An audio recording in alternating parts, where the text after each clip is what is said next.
네, 오늘 함께 우리가 나눌 말씀은 요한복음 7장 1절에서 9절까지 말씀입니다. 네, 요한복음 7장 1절에서 9절까지 말씀을 우리 한 목소리로 봉독하도록 하겠습니다. 그 후에 예수께서 갈릴리에서 다니시고 유대에서 다니려 아니하심은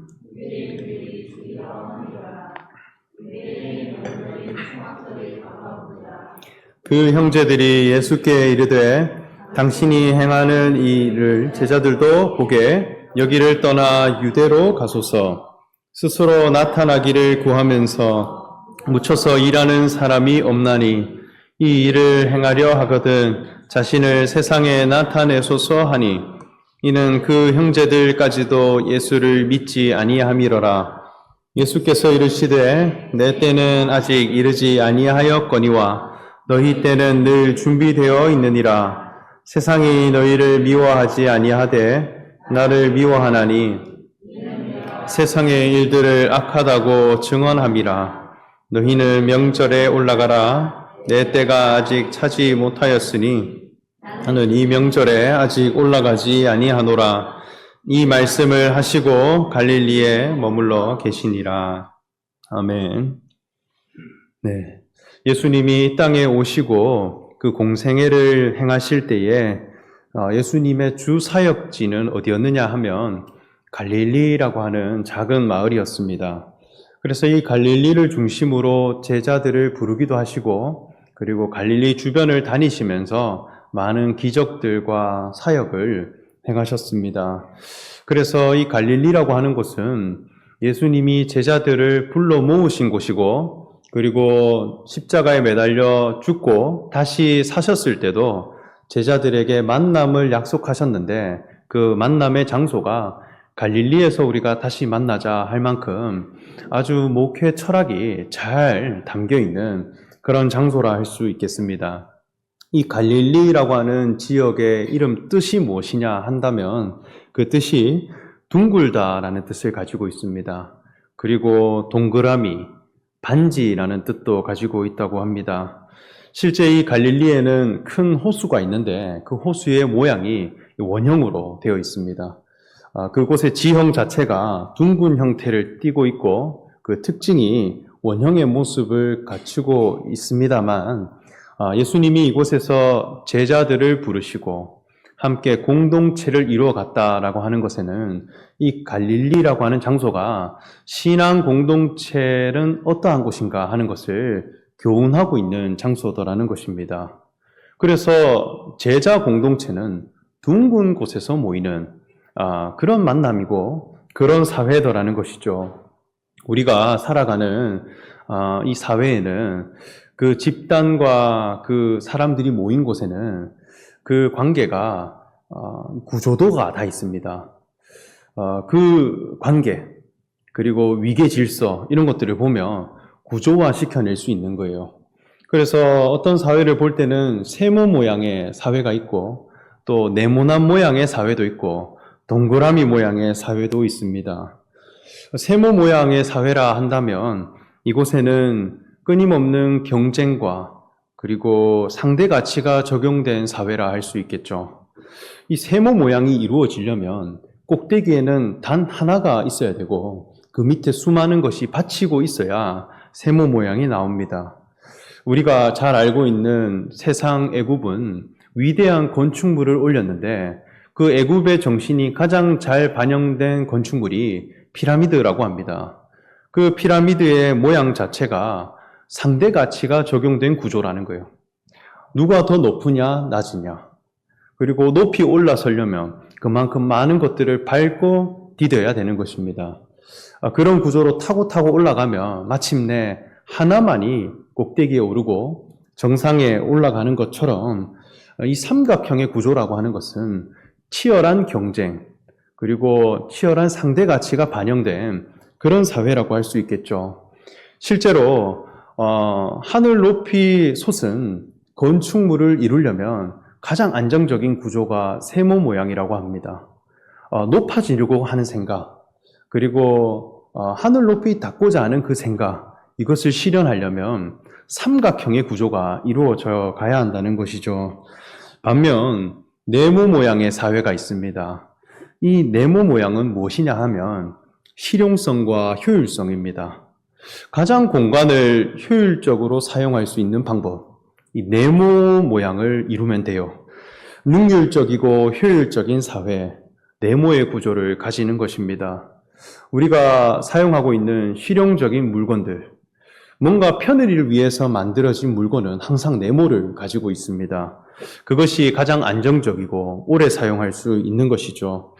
사람이 모인 곳에도 보면 네모 모양으로 교실을 갖추고, 우리가 지금 이렇게 있는 예배당의 모양, 이 네모 모양에서 서로를 마주보고 있는 직선 형태의 만남, 이것도 아주 고대 시대 이 로마라고 하는 제국에 의해서 생겨난 구조라고 합니다. 그리고 군대에서도 조직을 편성할 때 O와 열을 맞추는 거예요. 그래서 O와 열을 맞추면 정확한 사각형 안에 사람들을 딱 정렬시킬 수 있습니다. 이동을 할 때도 사각형 모양, 쉴 때도 사각형 모양, 집합을 할 때도 사각형 모양, 인원을 관리하고 그리고 그 질서를 유지시키는데 O와 열을 맞추는 것보다 더 효율적인 것이 없더라는 것이죠. 그래서 어떤 틀에 가두어 놓고 획일화시키고 가장 그 장소를 효율적으로 사용할 수 있는 그런 방식을 통해서 체계적이고 견고한 세상을 이루어가는 그런 나라들이 많이 있었다는 것입니다. 그런데 반면 예수님은 갈릴리에 머무셨고 그곳에서 제자들을 부르셨고 그 제자 공동체는 둥근 모양을 띠고 있었다 이렇게 했는데 동그라미 모양의 사회가 있더라는 거예요. 이것은 조직체가 아닌 공동체의 모습입니다. 동그라미의 이 모양은 효율적인 모양이 아니에요. 그리고 높아지려고 하는 모양도 아닙니다.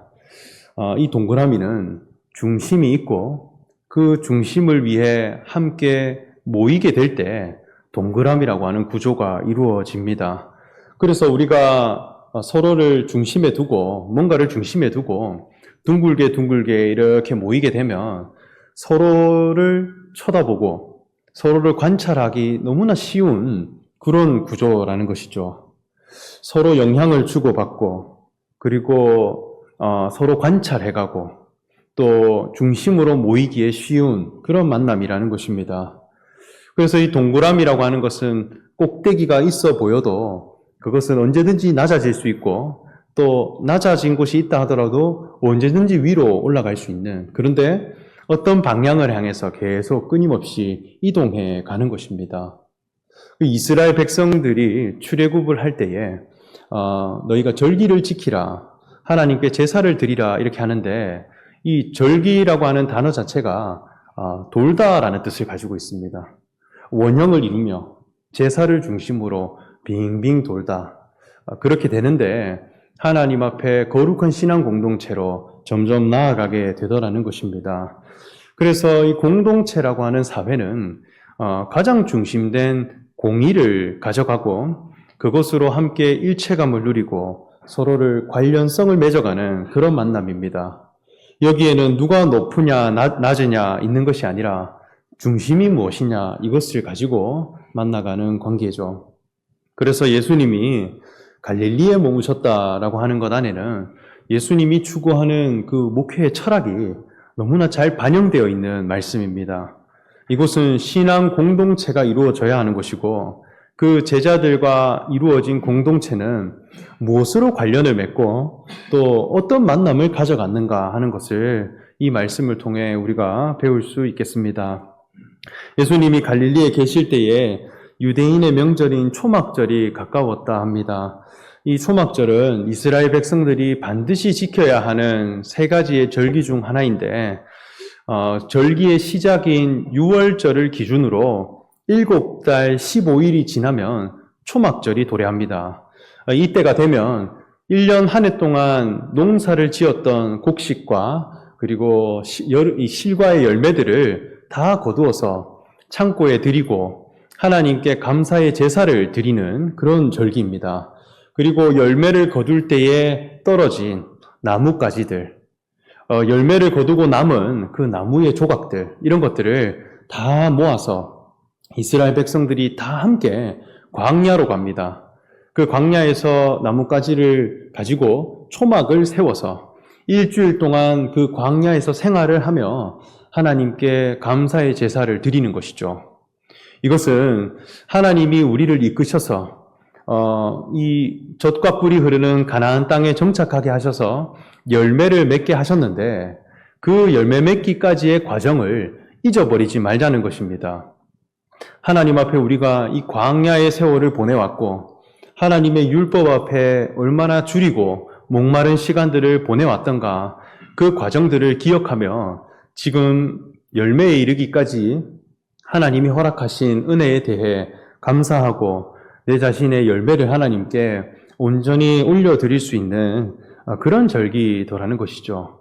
그래서 이것은 초막절이 되면 모든 이스라엘 백성들이 다 함께 모여서 광야로 이동해서 그곳에서 묵상을 해가고 하나님이 그 믿음의 조상들을 어떻게 이끌어 오셨는가 하는 것을 나누고 그리고 그 위대한 하나님의 섭리에 대해서 서로 끊임없이 교제하고 나누고 제사를 드리는 그런 축제라 할 수 있겠습니다.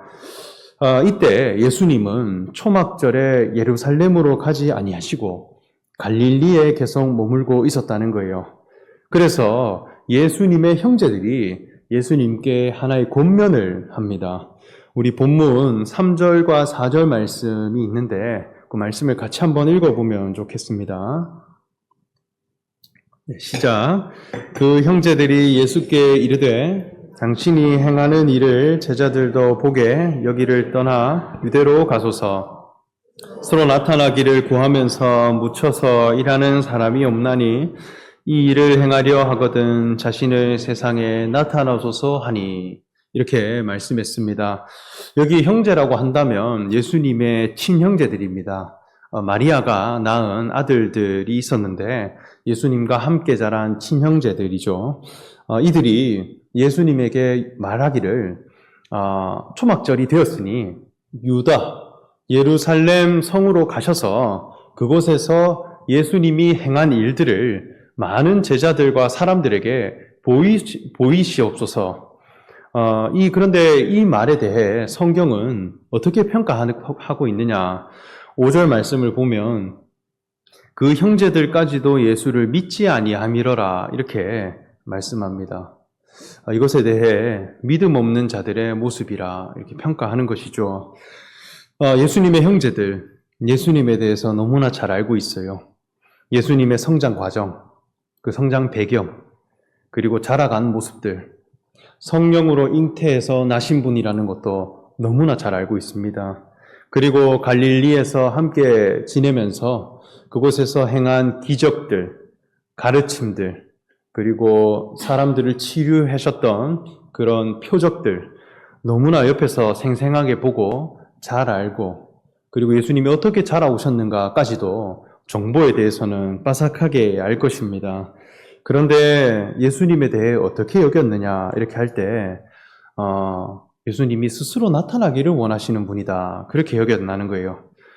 어쩌면 내가 너무 잘 알고 있는 예수님이기 때문에 지금까지 행한 일들이 너무나 위대하기 때문에 당신은 더 많은 사람들이 있는 곳으로 가셔서 나타내시고 지금까지 행한 일을 보이시옵소서 이렇게 하는 것은 어쩌면 대단한 칭송이고 배려처럼 보입니다.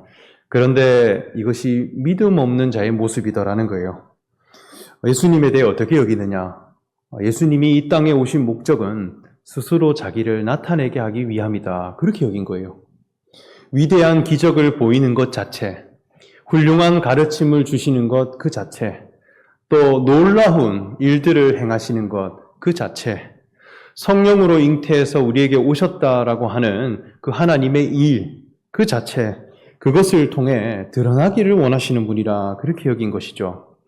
그런데 예수님이 이 땅에 오신 목적은 무엇이냐 이렇게 한다면 요한복음 6장 56절에서 57절 말씀에는 이렇게 말씀합니다. 우리 이 말씀도 함께 읽어보면 좋겠습니다. 시작. 내 살을 먹고 내 피를 마시는 자는 내 안에 거하고 나도 그의 안에 거하나니 살아계신 아버지께서 나를 보내심에 내가 아버지로 말미암아 사는 것 같이 나를 먹는 그 사람도 나로 말미암아 살리라 이렇게 말씀했습니다. 예수님의 관심은 나를 먹으라 여기 있는 거예요. 내가 그 안에, 그가 내 안에 거하는 관계. 그리하여 나로 말미암아 살아가는 한 존재가 나타나기를 바라는 거예요. 그것을 위해 이 땅에 오신 분입니다.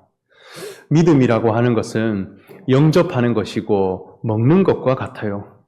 우리가 어떤 양식을 내 입에 넣어서 그 양식을 먹게 되면 그 음식이 내 속에 들어와 나와 하나 되어지고 그 음식이 있는 모든 성분과 그 모든 영양분들이 내 속에 일치되어져서 내 본성과 내 살과 피가 되어져서 내 체질로 바뀌어 가죠. 그러면 이 음식은 이제 곧 내가 되는 거예요. 내 본성이 되어지고 내 눈과 또 내 귀와 내 실체가 되어진 것입니다. 이것이 양식을 먹는 것입니다. 예수님은 인자를 먹는 자는 먹을 만한 양식으로 우리에게 오셨다는 거예요. 그래서 내 안으로 영접해야 될 분으로 몸을 가지고 이 땅에 오셔서 나와 하나 되어질 수 있는 분으로 그럼에도 하나님의 자녀가 될 수 있는 그러한 분으로 내가 살아가는 모든 삶의 목적이 그분과 일치되어져서 그분이 가지신 존귀한 생명과 그리스도의 직임이 내 것이 되어지고 내가 그분으로 말미암아 살아가는 그 변화를 위해 예수님이 이 땅에 오셨다는 거예요. 그러나 예수님에 대해 당신은 유대로 가소서 많은 사람들에게 드러내소서 초막절이 되었으니까 드러내소서 이렇게 여기는 것 자체가 내 것으로 삼고자 하는 마음이 아니라는 거예요. 나와 관련 없는 분으로 여기는 거예요. 어쩌면 이것은 대단한 배려이고 칭송으로 보입니다.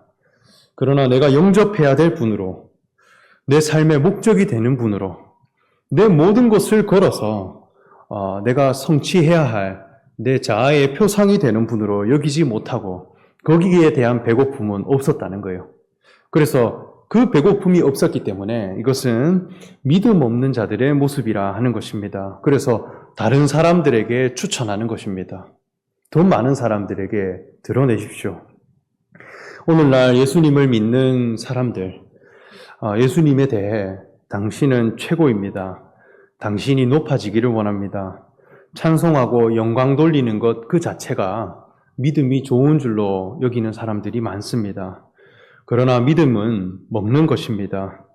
우리가 그리스도인을 영어로 크리스찬이라 하는데 이 크리스찬이라고 하는 말의 의미가 little Christ라는 뜻을 가지고 있다고 합니다.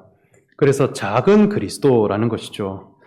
예수님이 정관사 더를 붙인 더 크라이스트, 유일한 그리스도로 오셨다면 우리는 그분을 먹고 영접함으로 말미암아 우리 속에 그리스도의 생명이 임하여져서 내가 그리스도를 대신해서 살아가는 작은 그리스도로 살아가는 것이 크리스찬이다라는 것입니다.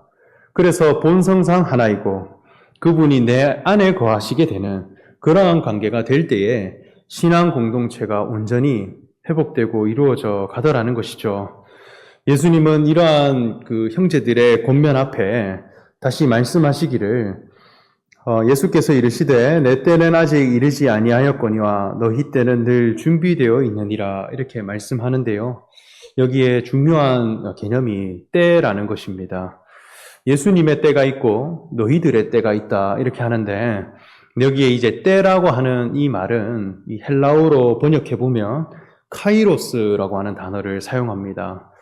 신약 성경에는 이 시간에 대한 개념을 소개할 때 그 의미를 좀 구분해서 사용하는데요.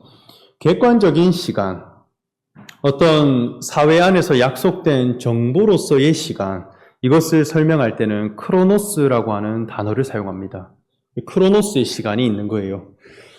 그런데 반면 주관적인 시간, 의미가 부여된 시간, 이것을 설명할 때는 카이로스라고 하는 단어를 사용합니다.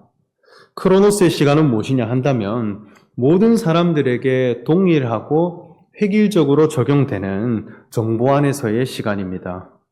이 크로노스의 시간은 내가 원하든 원치 않던 모든 사람들이 그 시간을 맞이하는 거예요. 심지어 내가 사라져도 그 시간은 흘러가는 것입니다. 나와 아무런 관련 없지만 이 세상을 유지하고 질서를 지켜가는데 약속된 시간입니다. 회사를 가보면 점심시간이라고 하는 것이 있어요. 이 점심시간이라고 하는 것은 그 회사가 정한 시간이죠. 12시부터 1시까지의 시간.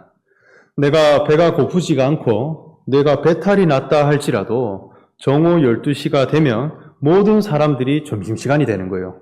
그때는 다 점심 식사를 해야 되는 것입니다. 그리고 1시간이 정확히 지나면 다시 업무 시간으로 바뀌어 가는 거죠. 군대를 가보면 취침 시간이 있습니다. 22시라고 하는 취침 시간이 되면 모두가 다 획일적으로 침상에 누워서 잠을 자야 합니다. 내가 원하든 원치 않던 침상을 펴고 눈을 감고 취침 시간에 내 몸을 맞춰야 하는 것이죠. 그 크로노스 시간이 강조되고 그 시간에 나를 맞춰서 살면 끊임없는 괴로움과 또 아쉬움이 나타납니다. 내가 자고 싶고 그리고 내가 졸리는 시간이 돼야 되는데 크로노스 시간에 나를 맞추는 거죠. 반면 카이로스라고 하는 시간은 내가 주관적으로 관련을 맺고 의미를 발견한 시간이에요. 그래서 나의 시간이 있는 거예요. 우리가 식사를 할 때도 배꼽 시계라고 하는 것이 있어요. 시계가 어디에 있느냐 할 때 배꼽에 있는 거예요. 내 배가 고픈 그때가 알람이 울리는 거죠. 이것은 각 사람마다 달라요. 각 사람의 때와 각 사람의 상태마다 그 배꼽 시계의 알람은 저마다 다르더라는 것입니다. 그 양식에 대한 배고픔이 내 것이 될 때에 울리는 시계가 있더라는 것이죠. 저의 배꼽 시계는 매 순간 울립니다. 그런데 배꼽 시계가 하루에 2번 울리는 사람들도 많이 있어요. 이 때는 각자 다른 거예요. 저마다의 때가 있는 것이죠. 이 신앙이라고 하는 것은 카이로스 시간이 적용돼야 돼요. 나의 때가 있는 것입니다. 많은 사람들은 객관적인 때를 찾아요. 예수님이 도대체 언제 오십니까? 그 때가 언제입니까? 객관적인 시간을 찾아요. 그런데 예수님은 말씀하시기를 그 날이 도적같이 올 것이라. 그러니 깨어 있으라 이렇게 했습니다. 깨어 있는 사람에게 임하게 되는 때가 있더라는 것이죠. 그래서 이것은 크로노스 시간이 아니라 카이로스라고 하는 신앙의 개념 안에서 지금 때를 예수님이 말씀하고 있습니다. 예수님의 때는 언제이냐? 그저 절기가 되면 이동하시고 시간이 되면 움직이시는 분이 아니라 예수님이 걸어가시는 길이 있어요. 예수님이 걸어가고자 하는 운명이 있습니다. 예수님이 이 땅에 오신 목적, 그것을 위해 예수님은 하루도 쉬지 않고 걸어가고 계신 거예요.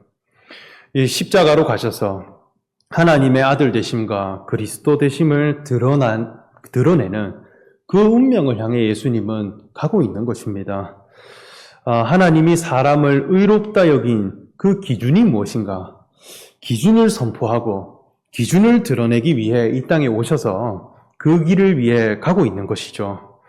하나님 앞에 십자가의 인생임에도 불구하고 하나님의 아들이 될 수 있다라고 하는 것을 예수님을 통해 보게 되면 우리도 하나님의 자녀로 다시 살게 되더라는 거예요. 성령님이 내 속에 오심으로 내 자아가 그리스도를 닮은 자로 바꾸어 가게 하시는 거죠. 그러한 사람들이 모이게 되면 예수 그리스도의 이름으로 성령 충만함을 받은 사람들의 모임이 이루어지는데 그것이 교회가 되는 것입니다. 예수님은 분명히 제자들에게 내가 다시 올 것이라 이렇게 했는데 그 다시 오신 때는 언제이냐 이렇게 한다면 예수님의 이름으로 오신 성령님, 그분으로 말미암아 그리스도의 생명을 가진 자들의 모임인 교회를 통해 예수님이 다시 오셨다는 거예요. 그래서 교회는 주님의 몸이다. 그리스도께서 머리가 되시고 우리는 그분의 몸이다 이렇게 한 것이죠. 교회 공동체가 이루어지는 그때에 예수님이 다시 온다는 거예요. 예수님은 그것을 향해 늘 나아가고 있는 것입니다. 그것이 예수님의 때라는 것이죠. 그러면 너희들의 때는 늘 준비되어 있다 이렇게 했습니다. 이것은 무슨 뜻이냐 하면 너의 것으로 삼으라는 거예요. 예수님은 이 운명의 길을 가고 있고 그 때를 향해 늘 가고 있는데 그것이 너희의 것이 되어져야 된다는 거죠. 예수님이 걸어가는 길 앞에 너는 무엇이냐? 너의 말씀으로 받고 너의 양식이 되고 너의 실체가 되어져서 너의 인생이 되어야 된다는 것입니다. 하나님의 말씀은 늘 준비가 되어 있고 예수님의 걸어가신 길은 늘 흘러갑니다. 지난주에도 설교를 했고 오늘도 설교를 하고 매주 설교를 하고 말씀은 흘러갈 것입니다. 그런데 너의 그리스도로 삼으라는 것입니다. 우리 영화 중에 죽은 시인의 사회라는 영화가 있습니다. 명문고등학교에 학생들에게 문학을 가르치는 키팅 선생님이 있었는데 학생들에게 문학을 가르치며 말하기를 까르페디엠이라고 하는 단어를 가르칩니다. 그리고 seize the day라고 학생들에게 외칩니다. 이것을 한국어로 번역될 때 자막을 보면 까르페디엠 하면 현재를 즐겨라 이렇게 해석을 합니다. 그런데 아무런 이유 없이 그냥 지금을 즐겨라, 지금 너 마음대로 살아라 이런 뜻이 아니에요. 그래서 seize the day라고 하는 것은 지금 이 날을 붙잡으라는 거예요. 너의 것으로 삼으라. 너에게 의미 있는 시간으로 삼으라는 것입니다. 남들이 정해준 시간에, 남들이 정해준 인생에, 남들이 정해준 때에 네가 맞춰서 사는 것이 아니라 너의 때를 취해가라. 열매 맺는 것을 위해 너의 인생을 취해라. 진취적인 인생의 주도적으로 살라는 표현이라는 것입니다. 지금 흘러가는 이 시간을 의미 있는 순간으로 붙잡으라는 것입니다. 나는 누구이며 나는 왜 살며 무엇을 향해 나는 나아가고 싶은지 나의 자아 정체성을 찾는 시간으로 붙잡으라는 거예요. 그래서 seize the day 이렇게 외친 것입니다. 너무나 중요한 가르침이죠. 하나님의 말씀은 내 밖에 일어나는 현상이 아니에요. 저기에 많이 모인 사람들에게 보여주시옵소서. 남을 위해서 예수님을 생각하는 신앙이 아니에요. 내 것으로 삼는 것이 신앙이고 믿음입니다. 다른 사람이 들어야 할 말씀도 아니에요. 내가 들어야 할 말씀입니다.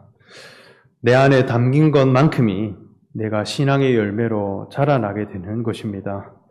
내가 그리스도와 관련 맺은 것만큼, 그리스도 안에서 나를 발견한 만큼 내 신앙의 시간이 이동되어져 가는 것이죠. 이전에 저는 사역지에서 목회를 할 때 제가 근무했던 그 청년부 건물이 한겨울에 동파가 되어져서 그 물관이 다 얼어 터진 적이 있었습니다. 그래서 건물 전체에 물 공급이 안 돼서 한 달 동안 건물에 물을 사용할 수 없었던 적이 있었습니다. 그러니까 물이 안 들어오니까 어떤 현상이 일어나냐면 화장실에서 온갖 악취가 올라오기 시작합니다. 그리고 건물 안에 있는 사람은 늘 목마르고, 그리고 예배를 드리러 온 학생들과 어린이들은 소변을 누지 못해서 늘 괴로워하고 서로 예민해지고 크게 싸웠던 적이 있습니다. 그런데 제가 서울에서 사역지 일산으로 출근을 할 때 항상 지나는 다리가 한강대교였는데요. 한강 물은 너무나 잘 흘러가요. 막 넘쳐서 늘 흘러갑니다. 물이 부족하냐? 늘 준비되어 있는 거예요. 물은 늘 흘러가고 있고 지나갑니다. 그런데 내가 있는 곳에 안 들어오는 거예요. 내 속에 들어오는 물이 없기 때문에 악취와 괴로움이 나타나는 것입니다. 한강물은 늘 준비되어 있죠. 그런데 나와 상관 있는 물이 되지 못하는 거예요. 그렇기에 괴로움이 있는 것입니다. 신앙도 마찬가지입니다. 예수님은 갈릴리에서 계신 분이고 이 땅에 오신 목적을 향해 나아가십니다. 그 앞에 나는 어떤 시간을 보내갈 것인가? 나는 어떤 관련을 맺어갈 것인가? 내 주관적인 나라고 하는 속심령을 향해 주신 그 말씀으로 받을 만한 사람이 되어져서 우리가 그리스도의 생명으로 변화되고 마침내 그 변화된 기쁨이 우리 신앙의 공의가 된다면 우리 가운데서 하나님의 의가 나타나고 거룩한 신앙 공동체의 기쁨이 회복되어질 것이라 그렇게 확신합니다. 이 말씀을 교훈으로 삼으시는 저와 여러분 되시기를 소망합니다. 함께 기도하겠습니다.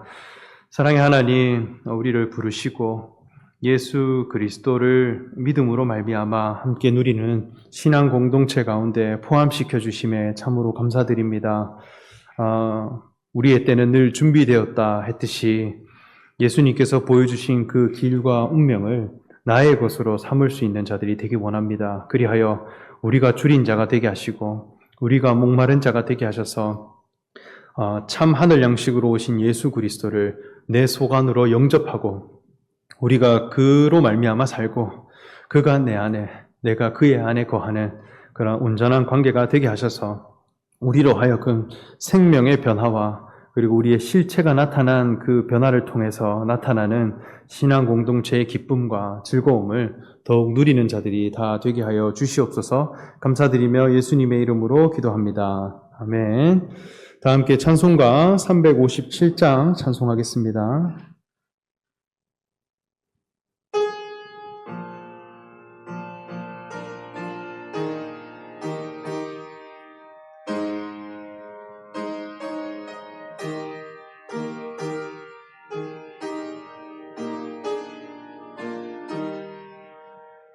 주 믿는 사람 일어나 다 힘을 합하여 이 세상 모든 마귀를 다 저서면하세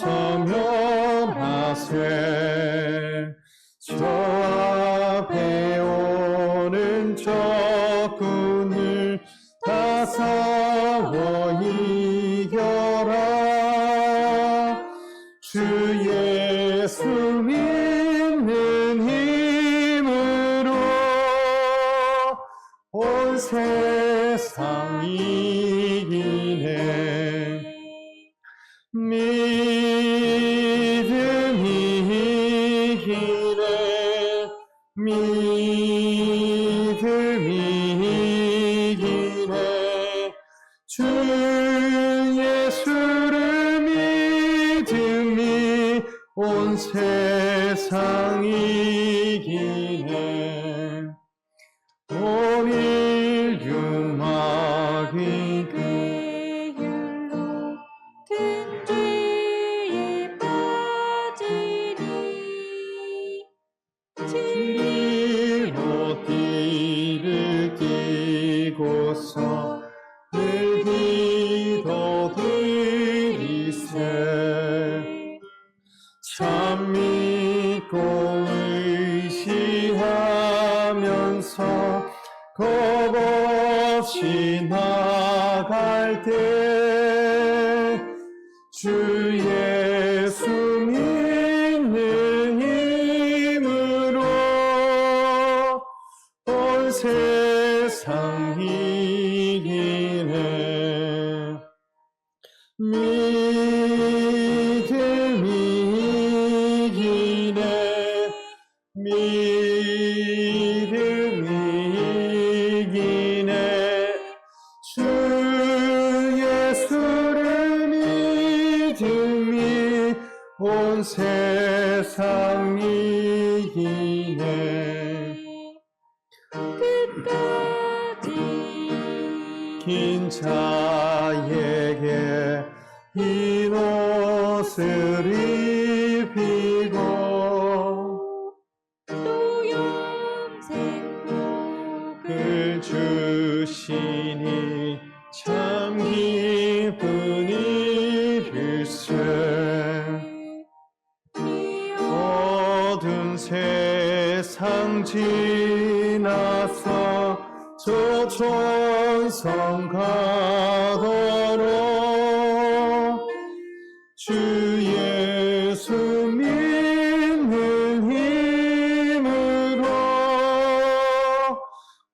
세상 이기네. 믿음이 이기네. 믿음이 이기네. 주 예수를 믿음이 온 세상 이기네.